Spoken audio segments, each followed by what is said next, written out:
La session ordinaire du Conseil des ministres s'est tenue ce jeudi 11 juillet 2022 de 10h à 12h sous la haute autorité de son Excellence, Monsieur le Président du CNRD,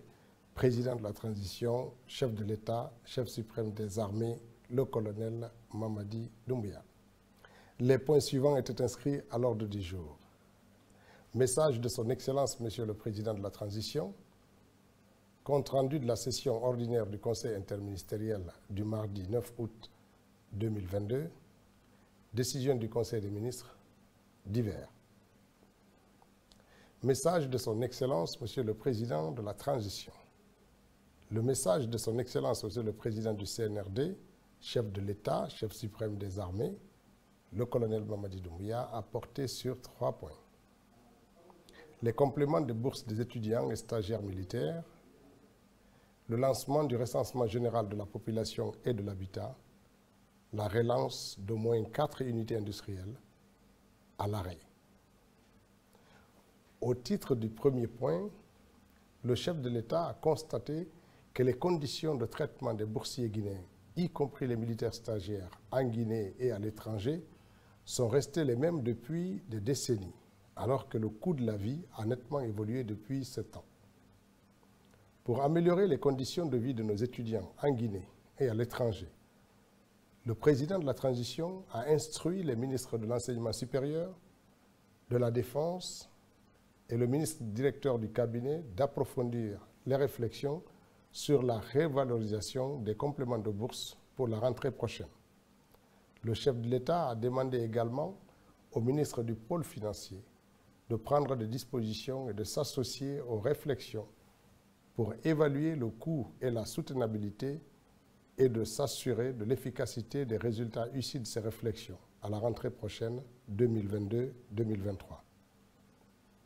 Parlant du recensement général de la population et de l'habitat, le président de la transition a reçu la communication d'un projet de décret relatif au recensement général de la population et de l'habitat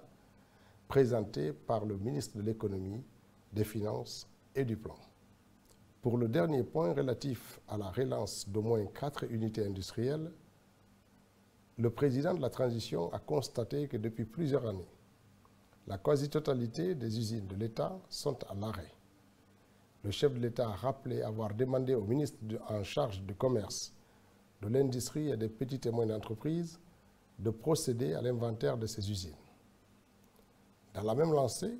le chef de l'État a instruit le Premier ministre par intérim de procéder à l'identification d'au moins 4 unités parmi celles à l'arrêt et de proposer, dans un bref délai, un plan stratégique de relance et un chronogramme adossé au coût de cette relance. Compte rendu du Conseil interministériel du mardi 9 août 2022. Le Premier ministre par intérim, chef du gouvernement, a axé son message sur 2 points essentiels. Les leçons à tirer du premier samedi consacré à l'assainissement, l'amélioration du service de santé communautaire. En ce qui concerne le premier point, le Premier ministre par intérim a salué la participation de tous à la première action civique initiée à la suite de la vaste opération d'assainissement engagée par le président de la transition le 14 juillet dernier dans la capitale. Le samedi dernier, la mobilisation des populations a démontré leur adhésion à cette action. Le chef du gouvernement par intérim a invité l'Agence nationale d'assainissement et le ministre de l'administration du territoire et de la décentralisation de rationaliser les moyens par une meilleure répartition. Dans le même sens, le chef du gouvernement par intérim a invité les ministres à œuvrer à ce qu'une communication maximale accompagne cette campagne avant chaque samedi d'assainissement. Cette communication devra, selon le chef du gouvernement par intérim, transmettre les informations utiles de manière claire et bien avant la date de l'avènement. Le pays doit vivre au rythme de la campagne à la radio et à la télévision nationale pour renforcer la sensibilisation et la mobilisation de nos compatriotes à l'effort communautaire qui est attendu d'eux, a-t-il indiqué. Pour le Premier ministre par intérim, l'assainissement des villes doit être une activité régulière et ordinaire pour chaque citoyen. Selon le chef du gouvernement par intérim, les actions d'assainissement mensuelles doivent être la démonstration que les questions de salubrité publique soient ancrées dans les pratiques. Le Premier ministre par intérim a souhaité que tous les Guinéens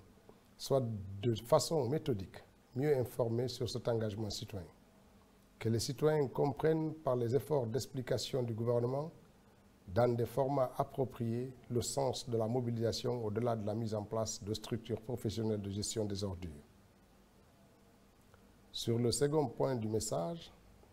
le chef du gouvernement par intérim a souhaité, comme ce fut le cas autour des questions d'infrastructure, d'habitat et de l'énergie, qu'une mobilisation se fasse sur le secteur vital de la santé, et particulièrement la santé communautaire, car le constat en termes d'accès aux soins primaires et de médicaments essentiels plaide en faveur d'actions à court et moyen terme pour améliorer la qualité des services de santé de base. Renforcer l'image de l'État dans ce secteur sensible participe à une meilleure redistribution de la richesse nationale, a-t-il martelé. Le Premier ministre par intérim a invité le gouvernement à porter la réflexion sur la politique de relèvement de l'approvisionnement en intrants et en médicaments, la disponibilité des médicaments et à coût abordable dans nos différents postes de santé, du renforcement de capacités du personnel soignant, de l'état de lieu des chantiers en souffrance. Enfin, le chef du gouvernement par intérim s'est estimé heureux de constater qu'au fil des semaines, le gouvernement améliore considérablement sa performance. Le Premier ministre par intérim a annoncé mettre à la disposition du gouvernement, dans les prochains jours, ses conseillers afin de prêter main forte et valider sur le terrain les résultats obtenus de façon sectorielle. Madame la ministre de l'Information et de la Communication a fait une communication relative à la couverture nationale, radiophonique et télévisuelle de la RTG. Monsieur le ministre de l'Économie, des Finances et du Plan a fait deux communications.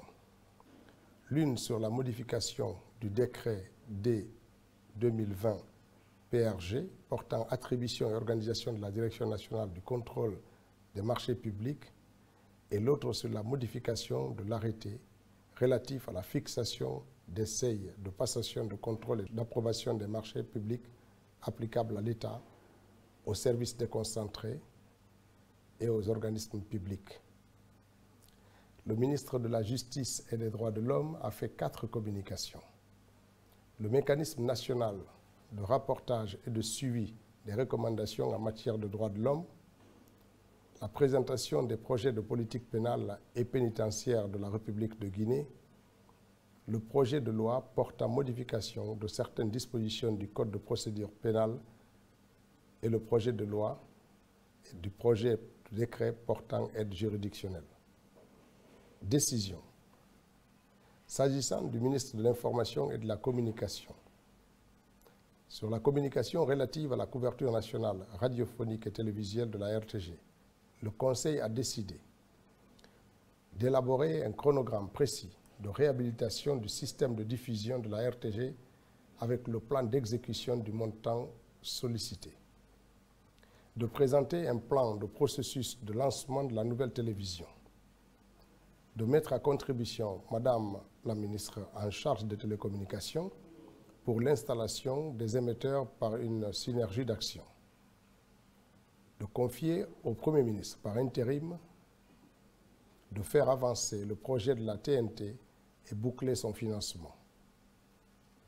Monsieur le ministre de l'Économie, des Finances et du Plan,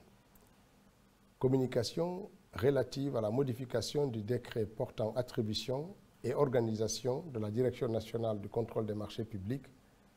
et à la modification de l'arrêté relatif à la fixation des seuils de passation, de contrôle et d'approbation des marchés publics applicables à l'État, aux services déconcentrés et aux organismes publics à caractère administratif et des sociétés publiques. Le Conseil a décidé de renforcer le contrôle au niveau des départements, d'accélérer la mise en service de la plateforme numérique d'échange pour gagner davantage de temps, de faire passer en Conseil les communications sur les marchés importants de transmettre tous ces projets de décret au secrétariat général du gouvernement pour avis juridique avant la soumission à la présidence. De mettre en place le cadre juridique pour les marchés déclarés de priorité nationale. Quant au ministre de la Justice et des Droits de l'Homme, communication relative au mécanisme national de reportage et de suivi des recommandations en matière de droits de l'homme, à la présentation des projets de politique pénale et pénitentiaire de la République de Guinée et au projet de loi portant modification de certaines dispositions du Code de procédure pénale, au projet de loi et le projet de décret portant aide juridictionnelle. Le Conseil a décidé d'encourager le processus de déploiement de l'aide juridictionnelle, de rendre accessible en ligne la demande à l'aide juridictionnelle, d'ajouter 2 à 3 critères plus en dehors des critères fondés sur le revenu pour bénéficier de l'aide juridictionnelle, de trouver un mécanisme de financement régulier du fonds d'aide juridictionnelle. Au titre des divers, Monsieur le ministre secrétaire général du gouvernement a, au nom du Premier ministre et de l'ensemble des membres du gouvernement, transmis les félicitations au président de la transition pour la participation de la délégation ministérielle malienne au précédent Conseil des ministres. Preuve de son panafricanisme avéré et marque de sa volonté de retour de la Guinée sur la scène internationale. Le ministre de la Santé a informé le Conseil que la date du 17 août 2022 sera celle de l'inauguration du CHI de Donka par le président de la transition. Le Conseil a invité